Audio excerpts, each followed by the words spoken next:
방사능 오염수 해양 투기 때문에 불안한 하루하루를 보내고 있습니다. 이에 방사능이 덮칠 밥상을 걱정하시는 주부님들이 많으실 텐데요. 방사능이 덮칠 우리 밥상 얼마나 위험하고 어떻게 지킬 수 있을지 원광대 로스쿨 교수이자 촛불행동 공동대표이신 김은진 교수님 모셔서 이야기 나눠보겠습니다. 교수님 안녕하세요. 네, 안녕하세요. 오랜만에 뵙습니다. 방송에서. 그러네요. 네, 우리 교수님 양력을 좀 소개시켜드리겠습니다. 촛불에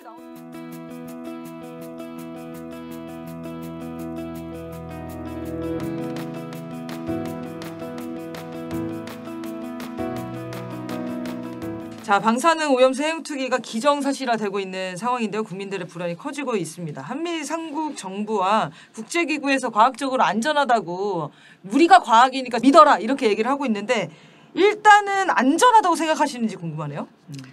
이걸 연구하는 사람들도 안전에 대해서 항상 얘기를 하는데 100% 안전하다고 장담은 못한다라고 본인들도 얘기를 해요. 아, 그래요?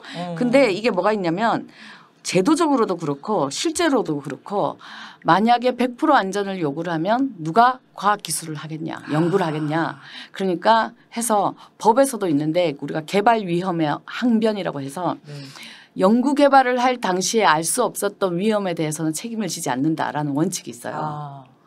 그러다 보니까 이제 도망갈 규모가 있나요? 과학자들은 지금 현재는 내가 지금 하고 있는 거는 뭐 괜찮다. 아직까지는 문제 없었다. 뭐 이런 걸로 이제 하는 거죠. 그래서 대부분 지금 안전에 대해서 이번에 그 오염수도 그렇고 GMO도 그렇고 뭐 유전자 가위 기술도 그렇고 뭐 그 이전에 농약, 화학 비료 뭐 이런 것들 문제도 그렇고 대부분의 경우에 이거를 안전하다라고 홍보를 하는 학자들은 대부분 다 그 전문가예요. 그러니까 그 전공자예요. 그러니까 자기 전공을 근데 만약에 안전하지 않다라고 하면 자기가 오랫동안 전공을 해왔던 분야를 부정하는 게 되니까 절대 그런 일은 없죠. 일단 안전하다고 주장해야 되는 거죠. 그렇죠. 네, 그래야 이제 상업화가 되고 자기 어떤 업적이 되는 거니까요.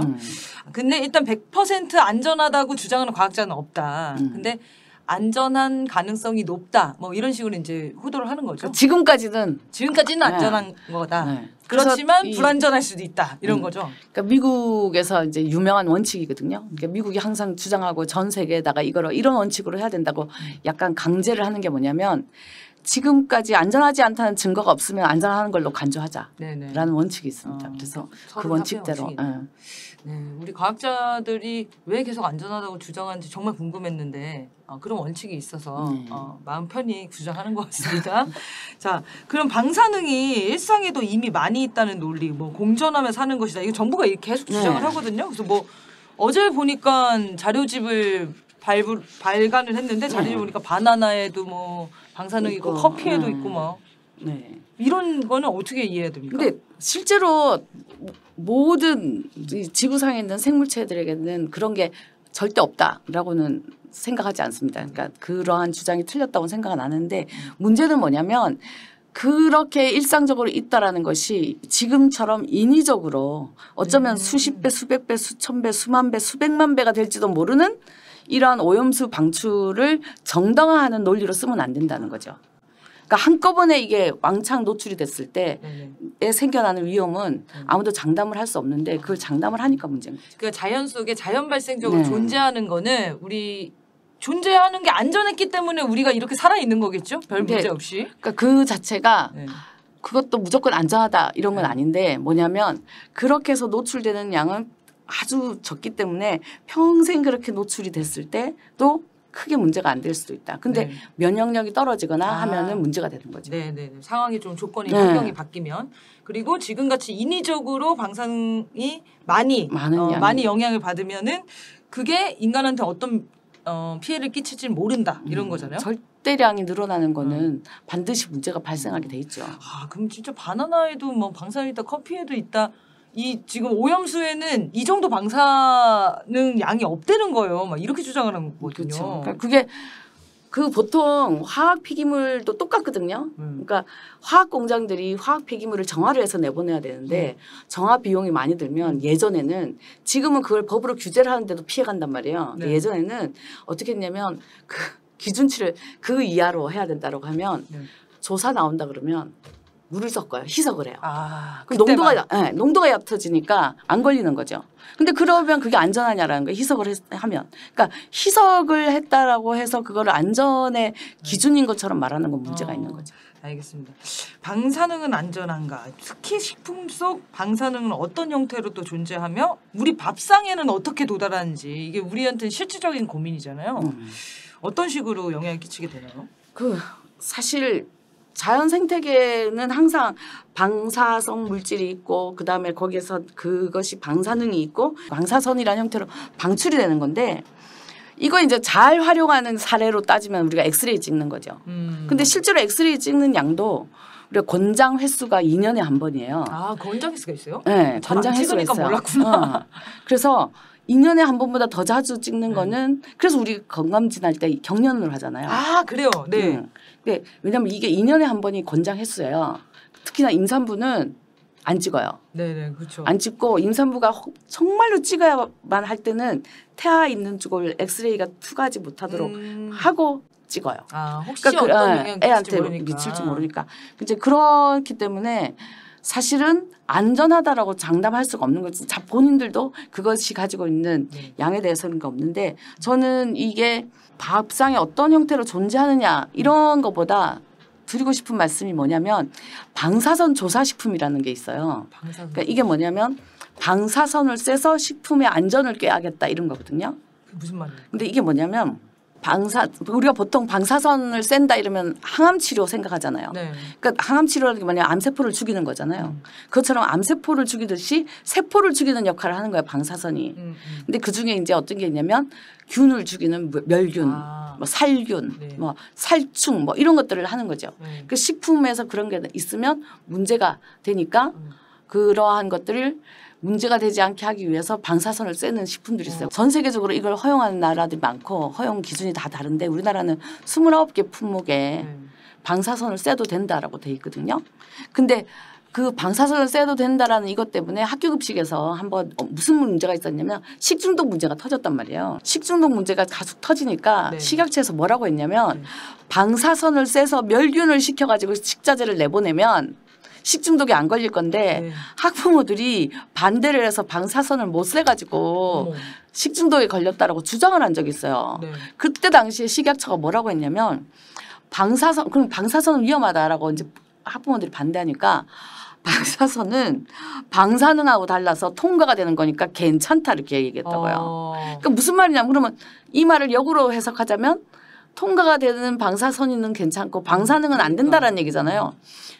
근데 그때는 그렇게 했는데 이제 와서 또 필요하니까 방사능도 안전하다고 주장을 한다는 거예요. 이거 지금 계속 말을 바꾸고 있는 거네요. 그러니까 필요에 따라서 말을 바꿔가면서 국민들이 우려하는 부분들에 대한 해소를 하는 게 아니라 그거를 갖다가 적당한 핑계거리를 대고 적당한 이유를 대서 아주 그럴듯하게 속이고 넘어가는 과학을 게 있는 이용하는 거죠. 거네요. 그렇죠. 과학을 아주 교묘하게 이용하는 거죠. 그러니까 유리한 쪽에 해석을 갖다 쓰기도 하고 불리할 때는 다시 말을 바꿔가지고 다른 근거를 가져와서 얘기를 하고. 그 국민들은 잘 모르니까 계속 현혹이 되잖아요. 근데 아까 방사선을 쐬는 그 식품 29개 있다고? 뭐가 있습니까? 우리가 아는 게 있어요? 우리가 가는 것 중에서 이유식이 있어요. 이유식이요? 네, 이유식에 들어가는 원료는 쏠 수 있어요. 왜냐하면 세균은 멸균 시켜서 애한테 멸균 돼야 근데 된다. 그게 인체에는 별로 영향이 없나 보네요. 그거는. 그게 그 방사선을 쐰 것들 식품을 장기간 복용을 했을 때는 문제가 생긴다는 게 실험 결과들이 있어요. 네네. 근데 이제 이유식은 그렇게 뭐 장기간 먹지 않는다라는 거죠. 그러니까 그리고 환자식 환자들이 먹는 그 유동식 같은 데 들어가는 거. 그다음 제일 많은 건 뭐냐 건채소. 건채소가 채소를 말려도 100% 마르지 않으니까 수분이 좀 남아 있으면 변질할 우려가 있잖아요. 그래서 멸균, 건채소 같은 이런 게 있고요. 그래서 보면 건채소를 식품 이렇게 이해하면 되는 거예요, 저희가? 그런 것들은 대부분 다 하는데 제가 제일 의심하는 거는 라면에 들어가는 건더기 스프. 그러니까 좀 의심스럽습니다. 의심스러운 거예요? 왜냐하면 거기에 건채소가 가장 많이 들어가기 때문에. 그렇죠. 거기도 방사선. 그럼 우리는 일상적으로 방사선을 쐬고 있는 건 맞네요. 그러니까 방사선 조사 식품들을 먹는데 우리나라는 그래도 다른 나라에 비해서는 일찍 문제 제기를 하는 소비자 단체들도 있고 그래서 품목이 적은 편에 속해요. 29개면. 그럼 다른 나라는 더 많이 훨씬 많습니다. 그런 좀 우리나라가 또 먹거리에 굉장히 예민하고 그러다 보니까 좀 그런 영향이 있겠네요. 알겠습니다. 자, 그럼 방사능 식품이 인체에 미치는 영향이 보고되고 있는 거 이런 것들 기억하시는 게 있는지 궁금한데요. 사실 방사능 식품이라고 하면 좀 말이 이상하고, 그러니까 그러니까 방사성 물질이 들어있는 그러니까 들어있거나 오염이 됐거나 하는 식품들이 몸속에 들어가면 이게 몸에 들어가면은요, 몸은 모든 생물체는 몸에 자기 정화작용이 있어요. 네. 자기 있게 아는 게 몸에 들어오면 그걸 어떻게 해서든지 간에 내보내려고 하거나 아니면 그거를 싸워서 이겨가지고 어떻게 없애려고 하거나 뭐 이런 것들이 많은데, 그러한 과정에서 이제 부수적인 질병들이 생기는 거죠. 그러니까 예를 들어서 우리가 항암 치료할 때 방사선을 쐬잖아요. 그러면 암 세포만 죽는 게 아니라 주변에 이제 다른 세포들에도 영향을 미치니까 막 머리카락 빠지고 뭐 몸이 진짜 방사선 쐬면 막 허약해지고 막 하잖아요. 근데 이런 영향들이 있다는 거예요. 근데 그게 분명히 이러한 것들이 장기적으로 노출이 되기 시작하면 더 큰 문제들이 생기는 건데, 그러한 장기적인 노출에 대해서는 별로 신경을 안 쓰고 지금 당장 뭐 문제 없다라는 식으로 말하니까 이제 계속 의문이 들고 그거에 대해서 의심을 하게 되는 거죠. 아니 근데 진짜 일본도 문제인데 이 전 세계 나라들이 지금 우리나라를 제외하고 크게 반발을 안 하고 있잖아요. 특히 이제 강대국들의 서유럽 이런 유럽 국가들은 결국 나중에는 거기도 영향을 미치는 거잖아요. 근데 이 사람들은 자기 후대의 삶에는 관심이 없는 걸까요? 일본 사람들 저는 진짜 그게 궁금하거든요. 근데 일본에서도 많은 시민사회단체에서 반대를 하죠. 실제로는 반대를 하고, 그러니까는 뭐 이걸 방류하는 사람들도 결국에는 나중에는 영향을 받게 되는 거잖아요. 그러니까 이것 자체가 이제 여러 가지 의심을 하게 되는데요. 그러니까 어떤 행위가 있을 때 그 행위, 우리가 보통 환경단체, 환경운동하는 사람들이 이런 얘기하거든요. 모든 것은 연결되어 있다. 근데 모든 것은 연결되어 있다 때 보통은 이제 생태계를 중심으로 해놓고 이제 얘기를 하는데, 사실은 생태계뿐만이 아니라 사회에서 일어나고 있는 모든 사건들은 그렇죠. 사실은 연결되어 있다라고 생각을 하고요. 그 연결 속에서 실제로 누가 무엇을 위해서 어떤 행동을 하느냐라는 걸 뒤를 들여다봐야 되는 거예요. 그러니까 뒤를 들여다보게 되면 분명히 새로운 문제들이 발생을 하는 거죠. 오늘도 이제 반찬하면서 잠깐 그 이야기 했었는데, EU가 이제 일본산 수산물 규제하지 않겠다고 발표를 했단 말이에요. 그럼 이제 보나마나 우리나라가 또 이제 이걸 인용을 할 거예요. 유럽연합도 안 한다. 우리보다 규제가 더 엄격한 유럽연합도 안 한다고 하는데, 예전에 유럽연합이 이거를 하고 뭐 우리가 안 하고 다른 때는 어떻게 했냐면, 유럽연합이 이렇게 하는 이유는 유럽연합은 식량 작업률이 높아서고 우리나라는 식량 작업률이 낮으니까 수입에 의존해야 되니까 못한다라고 그동안 해왔단 말이에요. 근데 이제 오늘 보나마나 이제 유럽이 하고 나면 또 이제 유럽도 했다. 안전하다고. 근데 왜 우리는 자꾸 그건 의심하냐. 또 이렇게 말할 거다라는 거예요. 근데 유럽연합이 냉장에 따라 식량 작업률이 높기 때문에요.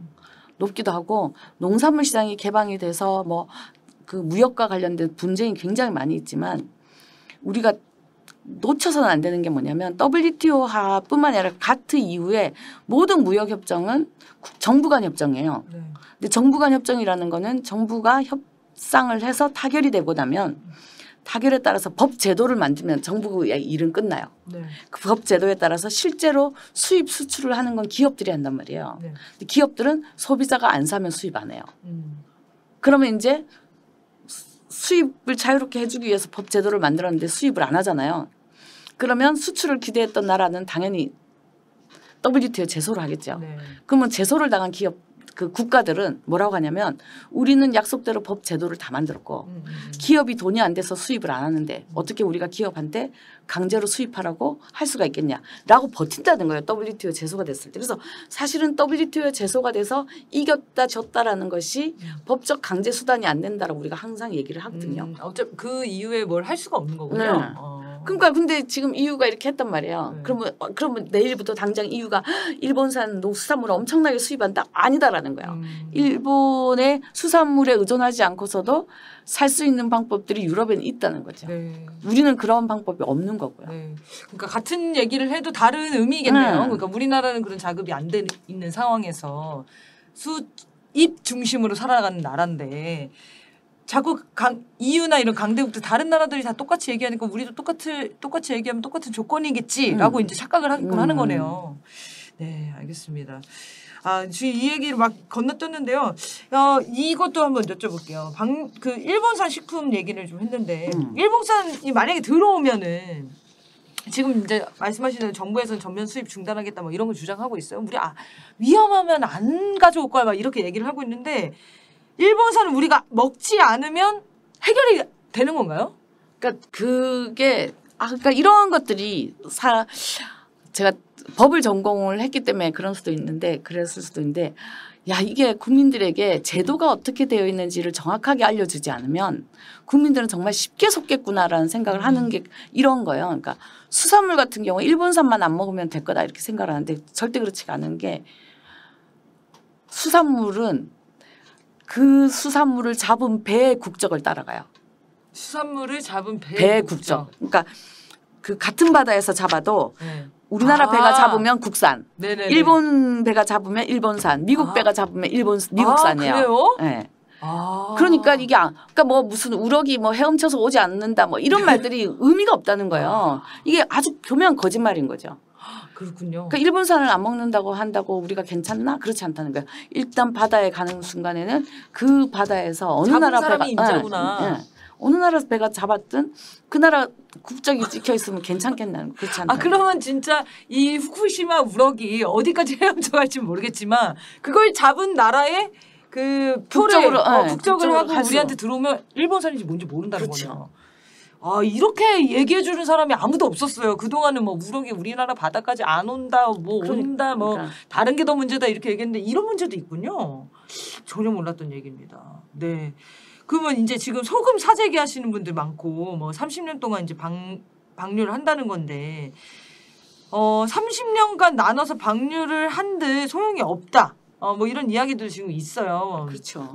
사실 이게 자꾸 괜찮다고 하는 사람들이 희석이 되니까 괜찮다라고 얘기를 하는데 그쵸. 희석이 된다고 하는데 앞으로 30년 동안 계속 그거를 방류를 하며 상중수소의 반감기를 딱 생각을 해보면 앞으로 30년이 아니라 100년 이상의 기간 동안에는 그게 바다에 있을 건데 소금을 얼마만큼 사재기를 해야 100년, 200년 후까지 100년 이상의 시간 동안 안심할 수 있겠냐는 거니까 본질은 그것이 바다에 버려지지 않도록 해야 되는 게 본질이지 이게 근본 원인을 해소하는 방법이지 바다니까 바닷물이 위험해지면 소금부터 일단 난 사재기해야 되겠다라고 해서는 해결이 안 되는 거죠. 네, 맞습니다. 요 안전을 그동안 이제 강요해 온 그런 식품들이 있었습니다. 안전하다고 저희가 익히 알고 있는. 근데 이게 나중에는 뭐 사실이 아닌 경우 이런 예들이 있잖아요. 뭐 예를 들면 제가 그 생각을 했어요. 저는 안 해봤지만 성면 플레이트로 고기 구워 먹는 거? 네. 저는 해봤어요. 그런 전설에 그게 있더라고요. 보시는 분들은 아실 것 같습니다. 그게 이제 지붕에. 네, 지붕 슬레이트 이렇게 꼬불꼬불한 슬레이트로 고기를 구우면 이 꼬불꼬불한 밑으로 기름이 쫙 빠지니까. 네. 그래서 그렇게 맛있다고. 근데 그게 너무 먹었죠. 안전해서 박정희 시대였나요? 싹 80년대까지도 먹었습니다. 그래요. 얼마 안 됐네요. 근데 거기에 이제 엄청난 발암 물질이 있었던 게 밝혀진 거죠. 그 이후에. 그렇죠. 그럼 국민은 그때 몰랐던 거고. 그런 사례들이 있으면 좀 알려주세요. 그런 사례들은 정말로 진짜 많은데 가장 대표적인 것 중에 하나가 뭐냐면 우리 광우병 얘기 많이 하잖아요. 네. 이번에도 괴담에 뭐 광우병 뭐 얘기 있었는데 광우병 같은 경우에 소에게 동물성 사료를 먹이고 10년 만에 발병을 했단 말이에요. 소가. 네. 당시에 소가 발병을 했으니까 난리가 났었죠. 소가 발병을 했는데 그러면 이 소고기를 먹은 사람도 발병하는 거 아니냐 그래서 당시에 과학자들이 뭐라고 했냐면 이거는 소만 걸리는 병이고 인간에게는 절대 걸리지 않는다고 얘기를 했어요. 당시에. 그래서 안심하고 먹으라고 했다. 그리고 10년이 지나서 인간 광우병이 발생을 한 거예요. 근데 이 인간 광우병이 발생한 나라들이 주로 어디냐면 육식을 하는 나라인 거예요. 소가 동물성 사료를 먹고 20년의 세월이 지나면서 사람이 걸렸는데 이 걸린 사람들이 제일 처음 발견된 건 60대 어른들이었는데 그 이후에 발견된 사람들은 전부 다 20대, 10대 초반. 그러니까 뭐냐면 태어나서부터 이러한 소고기에 노출이 됐던 빈도가 많은 육식을 하는 나라의 젊은이들이 광우병 걸렸다. 그러니까 30년이 네. 지나야 발병이 그렇죠. 되는 거네요. 그럼 지금 이것도 오염수가 당장은 어떤 문제일지 모르겠지만 그러니까. 30년이 지나고 이 지금 태어난 친구들이 그러니까 그런 따라서 문제가 있는 어떤 거죠. 영향을 끼칠지 네. 모르는 거죠. 그러니까 지금 우리가 후쿠시마 오염수가 방류되면 인간이 먹고 어떤 인체에 영향이 드러날지 이런 거는 우리가 살아봐서 지금 검증을 해야 되는 거잖아요. 그렇죠. 마치 예전에 그 원시 시대 때 독초를 먹고 죽는구나 이걸 지금 실험하는 거를 일본이 그래서 전 인류를 대상으로 지금 생체 실험을 하는 거다 이렇게 얘기를 하잖아요. 네. 그러니까 그렇게 볼 수도 맞아요. 있겠네요. 네. 알겠습니다. 자 그러면 IAEA 얘기 좀 해보겠습니다. 지금 IAEA가 총대를 메고 일본 편을 들고 있는데 본질과 목적에 대한 의구심이 커졌습니다. 이 단체가 무엇을 목적으로 이러는 거라고 생각하시는지 궁금합니다. 이 단체가 원래는 원자력 기술 협력 및 지원을 목적으로 하는 기구예요. 그러니까 원자력을 지원하는 기구지 이 원자력을 규제하기 위한 기구가 아니라는 게 첫 번째고요. 그 다음에 이제 그럼에도 불구하고 본인들이 이제 뭔가 평화적인 것을 추구한다라는 걸 보여주려고 군사적 목적은 허용하지 않고, 그러니까 이게 이제 핵무기 같은 이런 건 허용하지 않고 평화적 이용만 추구한다라고 얘기를 하죠. 근데 그래서 뭐 무슨 핵무기와 관련돼서는 뭐 사찰한다 막 이런 내용들이 있어요. 근데 평화적인 이용과 관련돼서는 그런 내용이 별로 없거든요. 이 기구가 하는 일 중에. 근데 이 기구가 어쨌든 운영이 되려면 돈이 필요하잖아요. 근데 그 예산을 가장 많이 내는 나라가 미국이 2021년 기준으로 보니까 25% 이상을 미국이 내요. 그리고 중국이 한 11% 조금 넘게 한 12% 가까이 내고 세 번째로 많이 내는 나라가 일본이에요. 일본이 8.3%를 내더라고요. 8.32%. 그러니까 뭐냐면 이 기구의 예산을 누가 내느냐를 보면 대체로 다 핵무기를 갖고 있거나 핵발전을 하거나 뭐 하여간 이런 나라들이 이제 주로 많이 예산을 하죠. 그러니까 이 기구 자체가 원자력 발전에 의존하는 나라들, 그다음에 핵무기에 의존하는 나라들 이런 나라들을 중심으로 운영이 되는 거기 때문에 사실 그 목적이 아무리 뭐 아름답게 포장을 한다고 하더라도 결국은 원자력을 활성화하기 위한 기구다라고 봐야 되고 원자력이 활성화되지 않으면 망하는 기구잖아요. 그렇죠. 그 자기 이권이 걸려 있는 거죠. 그러니까는 원자력이 위험하다라는 식의 문제 제기를 절대 할 수가 없는 거죠. 아니 근데 저는 일본이 왜 IAEA에 물론 이제 돈을 많이 내서 그건 알겠는데 여기다가 그거를 평가를 맡긴 게 이상하더라고요. 이거를 평가할 수 있는 환경보건기구가 없습니까?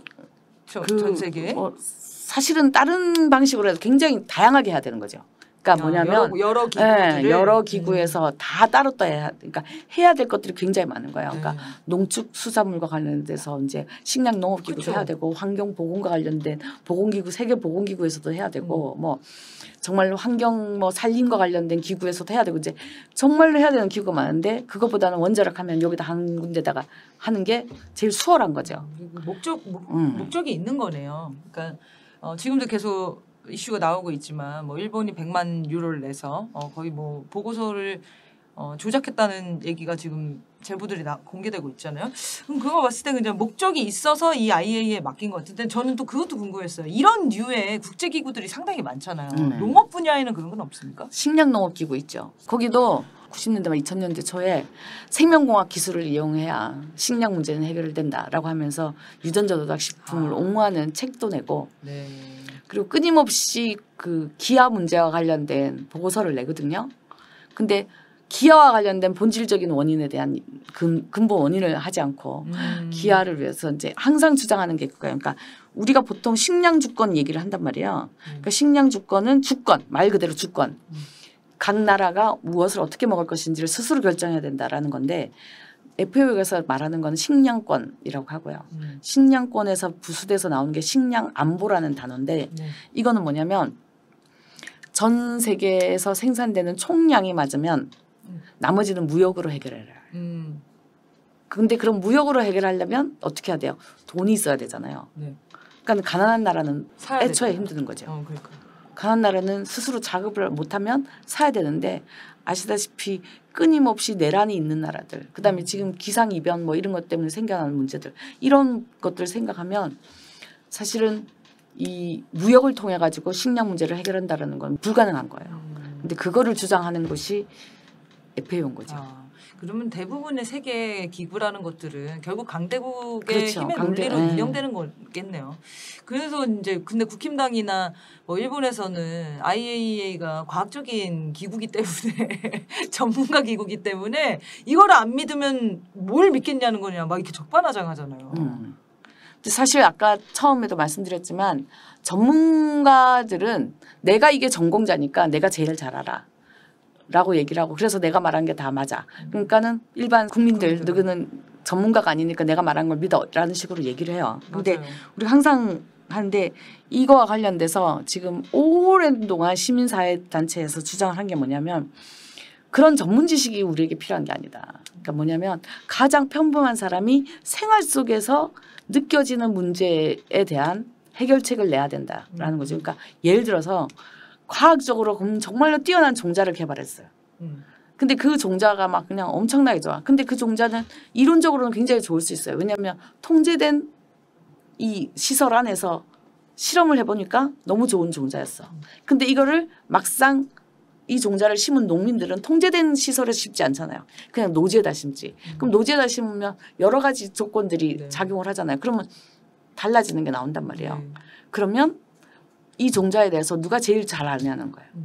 사실은 전문가가 아는 게 아니죠.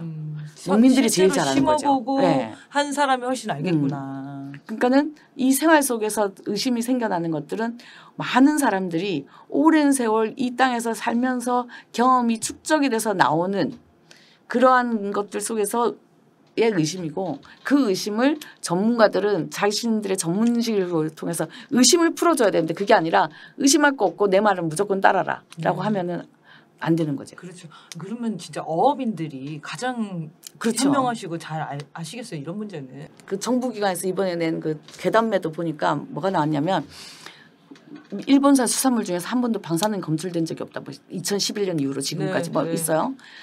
그게 아니라 20만 톤을 방사능이 검출돼서 일본산 수산물을 돌려보낸 적이 있어요. 우리가요. 수입을 안 하고. 지금도 수입 금지. 네, 수입 금지 자체인데 그러니까 그때 당시에 수입하겠다고 왔을 때 방사능 검사를 했단 말이에요. 했는데 20만 톤을 되돌려 보냈다고요. 뭐 한 번도 한 번도 없다는. 근데 사람들이 한 번도 없다라고 하면은 누가 찾아보지 않는다고 생각하니까 이제 그러는 건데 실제로는 엄청나게 많아요. 지금도 일본산 가공식품은 계속 방사능 검사에서 수입 금지 조치가 돼요. 그러니까 지금 근데 그렇게 그거를 기준으로 하면 이런 얘기를 한다면 어차피 그 수족관 물 먹방 하던 의원이 그 얘기를 한 거잖아요. 우리 어차피 먹고 있었다고 그 전에 사고 난 이후부터 그 바닷물이 다 그쪽으로 우리가 와가지고 이미 이 해양은 오염됐다는 식으로 얘기했거든요. 그럼 더 지금 오염수 배출한 게 뭐가 문제냐? 이건 더 깨끗한 물이다 이렇게 얘기하거든요. 근데 그 처음에 원전 터지고 나서 한동안 오염수가 방출이 됐잖아요. 방출이 되고 금지를 시켰단 말이에요. 위험하다. 그래서 실제로 이렇게 오염 방사능 수치 검사한 거를 보면 한 5, 6년 전부터 수치가 떨어져요.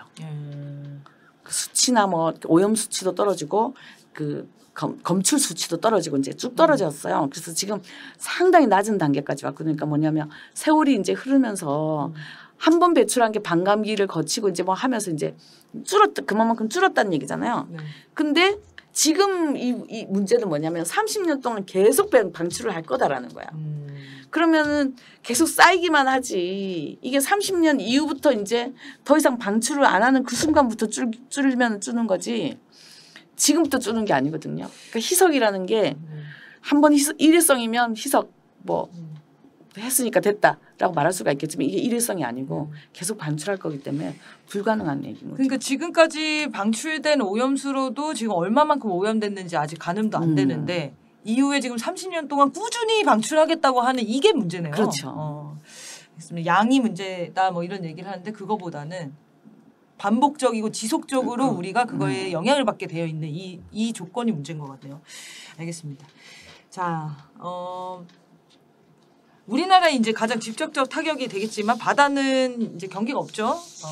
바닷물은 계속 올 겁니다. 그리고 미국 역시 아까 말씀을 드린다 피해 당사국인데 한미일이 유독 이 방사능 투기를 옹호하고 나서고 있습니다. 이 이유는 뭐라고 생각하세요? 그래서 아까 잠깐 말씀드렸지만은 이게 지금 우리나라가 이 지금 정확하게 말하자면은 이 아까 말씀드린 것처럼 브레튼 우드 체제와 같은 WTO 체제 속에서 정말로 막대한 권력과 부를 누려왔던 게 미국이잖아요. 네. 근데 미국이 지금 이미 벼랑 끝에 몰리고 있단 말이에요. 지금 그 소위 말해서 달러 체제에서 위안화가 위협을 하고 있고 오죽하면 산유국이 달러밖에 안 받고 지금까지 수십 년을 석유를 수출했던 사우디아라비아가 위안화를 받겠다라고 네. 주장을 하고 이제 막 위협을 받잖아요. 근데 이런 식으로 힘이 보니 엄청난 권력을 가지고 있던 미국은 힘이 몰리고 근데 점점 중국은 힘이 커지고 그리고 중국이 힘이 커지는 데다가 거기다가 이제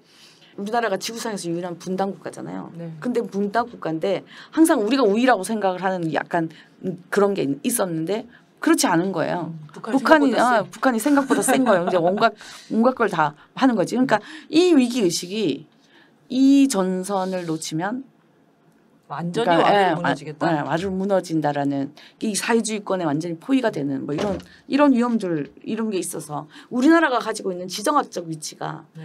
미국 입장에서는 절대 우리를 포기할 수 없는 거고. 근데 마침 윤석열 정권이 들어섰고 윤석열 정권이 아무 생각 없이 미국이 하라는 대로 다 하고. 그러니 미국 입장에서는 어쨌든 일본도 손에 쥐고 가야 되는데 일본이 지금 가장 당면한 문제가 후쿠시마 원전 오염수니까 이때 일본을 살짝 편을 들어주고 이거를 한국 이 윤석열을 대장 삼아가지고 이제 온 나라에서 지금 전 세계에서 위험하다라고 얘기를 하는데 일본과 가장 가까이 있어가지고 당장 바다를 나눠 쓰고 있는 한국이 괜찮다라고 하니까 일본 입장에서는 너무나 고마운 거죠. 그러니까 이렇게 해서 정말로 이 미국과 일본과 한국이 똘똘 뭉치는 진짜 이 삼밀 삼각 동맹이라는 것을 군사적으로뿐만이 아니라 경제적으로 정치적으로까지도 똘똘 뭉치게 하기 위한 의도가 여기 숨어 있지 않나라는 의심은 하고 있습니다. 네, 그런 것 같습니다. 지금 일본보다 더 적극적으로 일본 정부 해명처럼 저희가 내고 있잖아요. 볼 때마다 참담하고 아까 초반에도 얘기했는데 어제 이제 발간한 괴담 자료집 그 정부에서 발간했거든요. 그거를 그냥 일본어 번역본으로 해가지고 일본에서 그냥 출간해도 되겠더라고요. 정말 고마울 것 같아요. 일본 입장에서는. 이게 얼마나 곤란한 문제였습니까? 그러니까요. 근데 우리가 막 적극적으로 괜찮다니까요. 막 전 세계에 막 해명을 하고 있는 상황이니까. 더더군다나 우리가 지금 WTO에 제소해가지고 이긴 거란 말이에요. 문재인 때. 네네네. 이겨서 우리가 일본산 수산물을 수입하지 않는 것이 과학적 근거가 있다고 우리가 이긴 거예요. 야, 그럼 그거를 다 근데 그거를 지금 엎으면 이제는 뭐냐면 무슨 말이냐면 WTO에서 결정을 내서 우리가 옳다라고 한 것까지 우리가 아니야. 우리가 생각해보니까 일본이 오라. 네. 라고 말하는 거니까 이게 한번 이렇게 또 뒤집히고 나면 다시 제소하기 어렵잖아요. 제소하기 어려워. 아니 국민들이 계속 그 얘기를 하잖아요. 이거 나중에 국제법 무슨 제소하면 안 되냐. 근데 지금 말씀하신 거 보면은 다시 제소하기도 뻘쭘한 상황이 되는데요. 그러니까 이거를 한번 해서 이겼는데 이긴 거를 지금 한 5년 만에 지금 완전히 뒤집으면서 괜찮다라고 얘기를 했는데 다시 또 이거를 WTO에서 제소를 했을 때 WTO가 받아주겠다는 거예요. 네. 네, 아까도 말씀드렸지만 사실 근데 국제 기구들이 강대국의 논리로 움직이기 때문에 이 제소라는 그 대안은 차선책이죠, 차선책. 지금 당장은 막는 게 제일 1번인 거죠. 네, 전 마지막에 이제 방법에 대해서 얘기하겠습니다. 워낙 이제 GMO 식품 관련한 강연을 많이 하고 다니셨는데 진짜 강연을 잘하십니다. 나중에 기회가 되면 또 한번 모실 건데요. GMO도 그렇고 방사능 피폭도 그렇고 최근 힘을 얻고 있다는 후성 유전학적 문제 이게 뭔가요? 그러니까 이게 뭐냐면 아까 그 식중독 얘기 잠깐 했잖아요. 그러니까 먹을거리와 관련돼서 모든 독성을 볼 때 급성 독성만 봐요. 그러니까 이 급성 독성이라는 게 식중독 같은 거죠. 네네. 먹자마자 바로 아픈 거. 뭔가 아픈 거 이런 것만 봐요. 그래서 만성 독성이나 유전적 독성을 보지 않는 거예요. 그건 어떻게 드러나나요? 그러니까 애가 태어났는데 그러니까 예전에 이제 90년대 초에 갑자기 우리나라에 아토피가 엄청 늘었단 말이에요. 네네네, 그렇죠. 아토피가 막 늘었는데 이제 부부들이 싸우는 거지. 우리 집안에 없어. 아, 너희 집안 아니야. 없는데, 우리 집안에도 없어. 누구 집에도 없어. 얘 뭐야? 이거 그냥 뚝 떨어진 거야 뭐야? 이게 뭐냐면 이미 그 먹는 식습관 속에서 그 사람들이 가족들이 먹는 게 똑같잖아요. 네, 네. 똑같이 먹는 것들이 그대로 이제 온 몸에서 쌓여서 그게 태아에게 가는 거예요. 아, 나중에 드러나는 네. 거구나. 그래서 나는 안 아픈데 네. 애가 아파요. 네. 그래서 그 과학자들이 연구한 걸 보면 뭐가 나오냐면 이런 식으로 몸속에서 이 어쨌든 독성을 가지고 있는 물질들이 몸속에 축적이 될 때 제일 먼저 축적이 되는 곳이 생식기다라는 거예요. 아, 그래서 네. 후대 세대한테 네. 강력한 영향이 되는 거군요. 근데 이게 생식기에 있으면은 뭐가냐면 생식기는 어린 나이에는 생식기가 그렇게 발달되지 않기 때문에 드러나지가 않는 거예요. 아. 다른 장기들은 어떤 문제가 생기면 드러날 수가 있잖아요. 네네네. 근데 생식기는 어느 정도 성숙이 되기 전까지는 생식기와 관련된 문제. 그러니까는 뭐냐면 이런 물질들이 거기에 쌓이기 시작하면 이게 이제 그 다음 세대까지 가는 거죠. 근데 이걸 안 보는 거예요.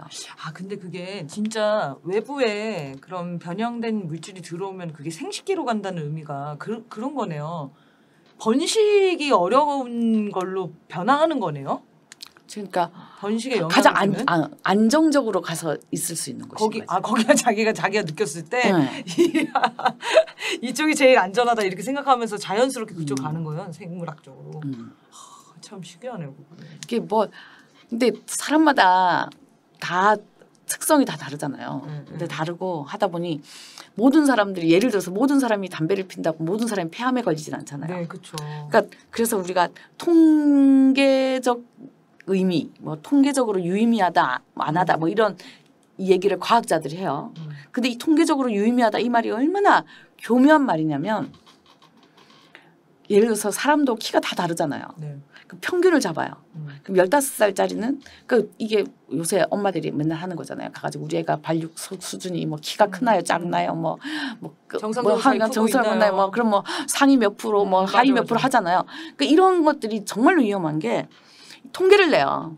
그래서 통계를 내는데 통계는 우리가 보통 알지만 그 표준 편차라고 해서 분포가 이렇게 되잖아요. 네. 여기가 평균이란 말이에요. 네, 네. 근데 이 평균에서 요만큼의 편차는 봐준다요. 우리 왜 통계 보면 나오잖아요. 오차 범위면. 그렇죠. 오차 범위 여기는 봐준다라는 거예요. 근데 이 오차 범위 안에 있으면 문제 없다라고 평가를 한다는 거죠. 그렇죠. 그러니까 이게 이렇게 해서 뭔가 문제가 나왔을 때도 이걸 엄청나게 많은 엄청난 개체수를 하는 게 아니기 때문에 네. 뭐 이 정도 개체수 가지고 이 정도 나온 거는 큰 문제 아니야. 문제 아니야. 그게 또 쌓이면. 그러니까 그렇게. 그러면서 이제 넘어가는 무시한 거죠. 것들이 많았던 거네요. 음. 그게 지금 현재 눈으로 확인이 되는 경우들이 지금 늘어나고 있는 거고요. 점점 늘어나고. 그럼 후성 유전학은 아까 말씀하신 유전자 변형이 되는 그 쌓인 그 뭐 영향을 받았던 그런 것들을 연구하는 건가요? 그러니까 그런 학문 분야인 거죠. 그래서 그러니까 이 오염수 문제도 마찬가지죠. 지금 당장은 뭐 안전하다 뭐 과학자들이 그렇게 주장을 하더라도 그 이후의 후과는 결국 국민들이 다 생체 실험 당하면서 한 명 한 명씩 발현되는 걸 보면서 확인이 되게 되는 거죠. 그렇죠. 네, 그런 의미에서는 정말 위험한 것 같습니다. 자, 그러면 일본의 핵 테러를 과연 막아낼 수 있을까? 무엇을 해야 된다고 생각하시는지.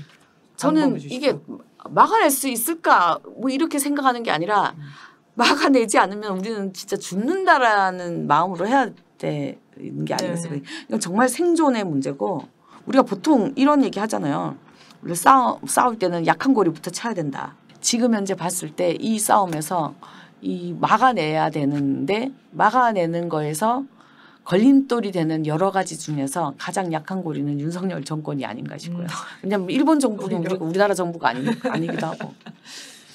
그래서 윤석열을 퇴진시키는데 올인하는 게 여러 가지로 지금 필요한 시기다라는 생각이 들고요. 우리 정부가 강경하게 반응을 하면은 일본이 영향을 받겠죠. 그러니까 우리가 지금까지 10년 이상을 우리가 강경하게 했기 때문에 일본이 영향을 받은 거거든요. 그러네요. 네. 근데 윤석열 정부 들어서자마자 일본이 저렇게 강하게 나오는 거란 말이에요. 너무 만만한 거죠. 하라는 대로 다 하니까. 그러니까 국민들이 가끔 무력하게 생각하실 수도 있잖아요. 아, 우리가 이렇게 반대를 외친다고 일본이 우리 말을 듣겠어? 이렇게 생각하실 수도 있는데 말씀하신 것처럼 어떤 정부 그리고 단결된 국민들의 힘이 있냐 없냐에 따라서 일본의 이 방류도 막을 수 있다 없다가 결정이 되는 거네요. 그래서 무조건 막아내야 되는 거고 막기 위해서 하루라도 빨리 지금 분명히 이제 이 추세로 가면은 해양 투기를 할 거란 말이에요. 그렇죠. 근데 해양 투기를 하더라도 빨리 중단을 시켜야 되잖아요. 하루라도 빨리 중단을 시키려면 가장 필요한 거는 일단 우리나라 안에서 큰 강력한 목소리를 낼 수 있는 정권이 나와야 된다. 네, 맞습니다. 자, 정권을 갈아치우자 이렇게 얘기하셨고요. 일본 분들이랑 제1동포들에게도 말씀을 좀 전해주셨으면 좋겠는데 일본이 되게 신기한 나라예요. 세계 유일하게 핵폭격을 맞은 나라인데 그 가해국의 지지에 기대해서 다시 피폭을 지금 자처하는 상황이거든요. 참 안타깝죠. 네, 일본 여론을 보면요. 찬반이 반대가 엄청 강력하지 않아요. 오히려 아무 표현을 하지 않는 상태더라고요. 찬성도 반대도 하지 않고 무관심하거나 아니면 자포자기하거나 이런 지금 지경이라고 하더라고요. 그래서 우리 일본인들과 제2동포들에게도 또 한 말씀 전해주신다면. 전 일단 지금 그럼에도 불구하고 일본에서도 이제 일본 사람 우리 동포들이 이렇게 반대의 목소리가 지금 나오고 있잖아요. 네.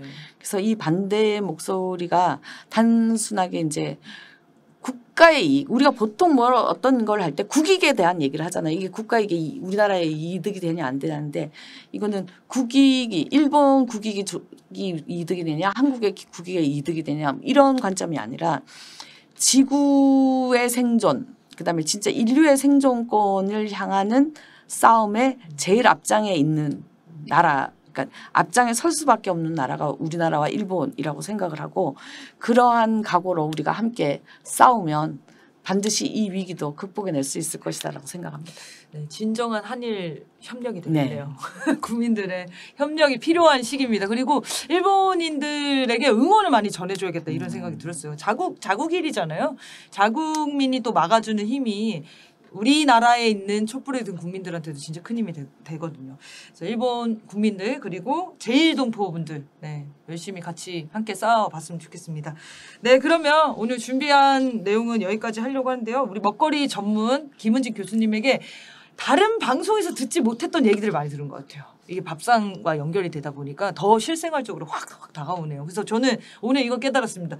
그 오염수에 뭐가 있냐 이게 지금 중요한 게 아니고 이게 오랫동안 우리 인체에 끊임없이 영향을 주게 되면은 결국에는 피해를 입게 된다. 아, 이거가 제일 와닿는 것 같습니다. 그래서 이 후대들을 위해서 그리고 세계 인류를 위한 싸움에 우리 국민들이 지금 촛불을 들고 나서 주셨고 반드시 막아야겠다. 이런 다짐이 좀 됐습니다. 네, 우리 교수님 함께 나와주셔서 감사하고 우리 교수님은 촛불광장에서 자봉단으로 다시 만나뵐 수 있습니다. 네, 그리고 또 궁금한 게 있으면은 광장에서 여쭤봐 주십시오. 네, 그럼 나와주셔서 감사합니다. 방송 마치겠습니다. 감사합니다. 네, 감사합니다.